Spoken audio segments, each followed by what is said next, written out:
No, I know y'all see the title and you're just kind of sitting there being like, what more is there left to say about Mohammed Hijab and the case against him? I watched that horrible debate between him and apostate prophet a total of 3 times, and by far the most frustrating part to watch is when they discuss freedom of speech. Now, I don't have 4 degrees. I'm still working on my first degree because I got into school in 2018 and I'm doing it part time while I work and try to support myself. So I want to refer to Google for some of the things that I'm going to look up today. Please don't judge me. But some of the most frustrating conversations that they had were around freedom of speech. And Mohammed Hijab alleged that anything that he had said up to this point was in line with the law, that there were no cases against him, and that he had, he could not be tried for anything that he had said up until this point. And I want to kind of throw down the gauntlet today and contest that, because a lot of what he said was incitement to targeted harassment, which would fall under cyberbullying and stuff like that. There was sexual harassment against the wives of apostate prophet Abdullah Samir, Abdullah Gondor, and so on. And the third thing was the incitement to push someone towards suicide and self-harm. Now, I don't want to trigger anybody, so if this is not the kind of discussion that you want to participate in, please do feel free to leave. Leave your comment, be like, Fade, like, fuck you for, hosting this discussion at all. Like, this was extremely triggering for me. Feel free to leave that comment and leave. But this is what we're doing today. Now, I want to briefly, I've just got my phone in front of me, and the screenshots that I'm going to put up are from Mohammed Hijab's page so that he can't run and say that, oh, I didn't say this, oh, I didn't mean that. But I am just going to be, referring to Google for all of my information. So if you're against that, I don't know what to tell you. I don't have 4 degrees to refer to, constantly appeal to authority while I make my case. So we're going to quickly look up freedom of speech. Freedom of speech, according to the dictionary, is the power or right to express one's opinions without censorship, restraint, or legal penalty. And it is also Article 10 of the Human Rights Act. Everyone has the right to freedom of expression. This right shall include freedom to uphold opinions and to receive and impart information and ideas without interference by public authority, regardless of frontiers. Freedom of speech means that you can say whatever the fuck you want.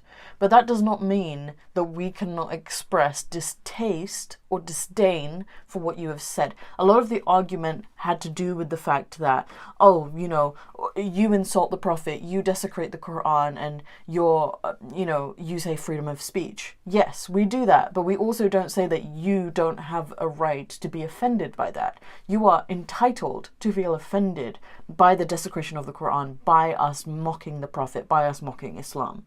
You are entitled to that. In the same way, we are entitled to tell you that you done fucked up when you sexually harass, when you incite suicide, when you targeted harass people online for their opinions. We're allowed to be offended and be angry and tell you that what you've done is fucked up. We've not said that you can't say that.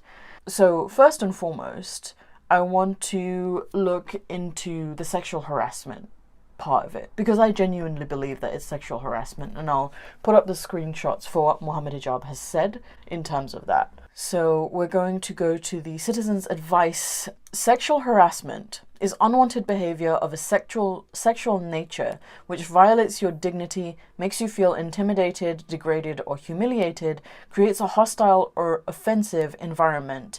You don't need to have previously objected to someone's behavior for it to be considered unwanted. What is the effect or intention behind the behavior? Sexual harassment is a form of unlawful discrimination. Under the Equality Act 2010, the law says that it's sexual harassment if the behavior is either meant to or has the effect of violating your dignity or creating an intimidating, hostile, degrading, humiliating, or offensive environment. According to Victim Support in the UK, sexual harassment is any kind of unwanted behavior of a sexual nature that makes you feel humiliated or intimidated or creates a hostile environment. When someone calls you insulting sexual names, talks about you in a sexual way that makes you feel uncomfortable, or spreads sexual rumors about you, that's sexual harassment. It can happen in person, over the phone, or online. And I would allege is a key word. I would allege that the statements that Mohammed Hijab has made towards apostate prophet Abdullah Samir and Abdullah Gondal, according to what he has said in relation to them, bestiality, incest, like all of that stuff, constitutes sexual harassment against them.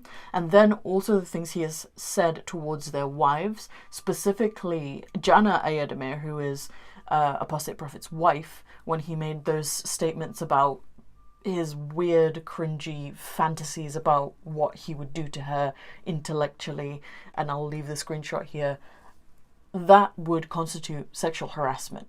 And you are actually going against the law of the land by doing that. And by the way, unwanted sexual advances is also against their policy. While some consensual nudity and adult content is permitted on Twitter, we prohibit unwanted sexual advances and content that sexually objectifies an individual without their consent. This includes, but is not limited to, sending someone unsolicited and or unwanted adult media, including images, videos, and GIFs, unwanted sexual discussion of someone's body, solicitation of sexual acts, and any other content that otherwise sexualizes an individual without their consent, which further reinforces that you have gone against not just the UK's policy on sexual harassment, but also Twitter's policy on sexual harassment. Now to look at targeted harassment. Twitter actually doesn't allow targeted harassment, and I don't know why you haven't been banned on the grounds that you have incited targeted harassment against ex-Muslims on the platform.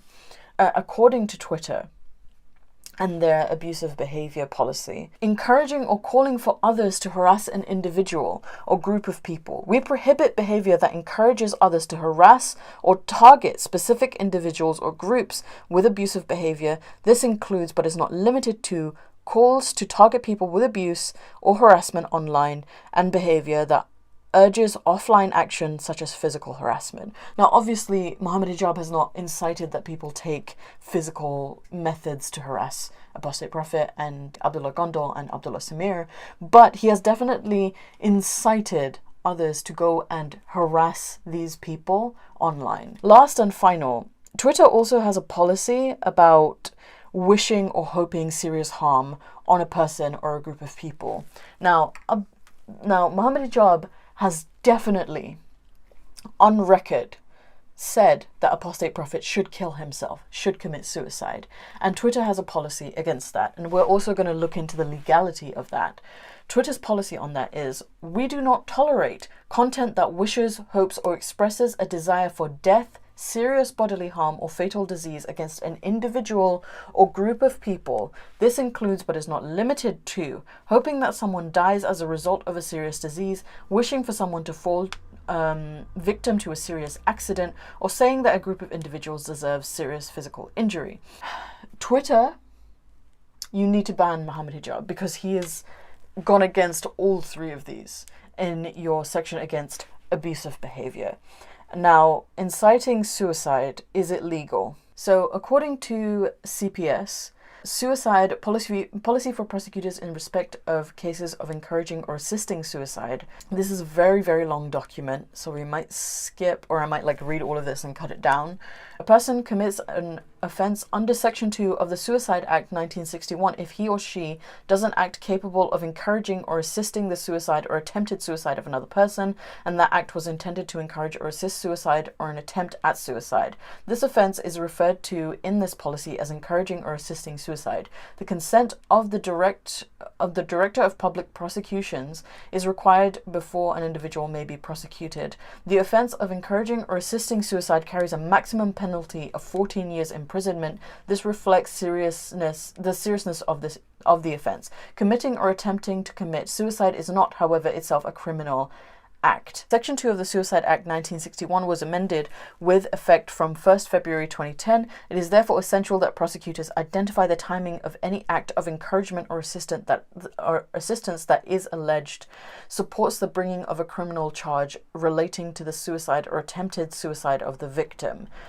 In these cases, for the evidential stage of the full code test to be satisfied, the prosecution must prove that the suspect did an act capable of encouraging or assisting suicide or attempted suicide of another person, and the suspect's acts were intended to encourage or assist suicide or an attempt at suicide. To conclude, Mohammed Hijab, you are not in the clear, in full purview of the law for the things that you have said against these people.